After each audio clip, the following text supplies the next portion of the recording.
Sampah menumpuk di belakang Pasar Minggu, Palimanan, Cirebon, Jawa Barat menjadi sorotan.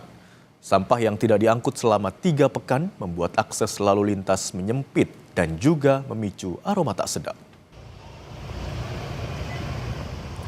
Warga yang melintas merekam tumpukan sampah yang menggunung. Bahkan kapasitas tempat yang tak lagi dapat menampung kuantitas sampah akhirnya meluber ke jalan.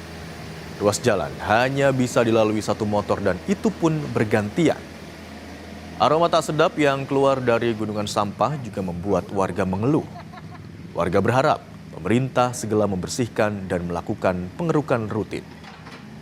Kepala Dinas Lingkungan Hidup Kabupaten Cirebon, Dede Sudiono menyebut, pihaknya telah menurunkan 1 unit alat berat untuk mengeruk tumpukan sampah dan sampah diangkut ke tempat pembuangan akhir menggunakan 7 unit truk.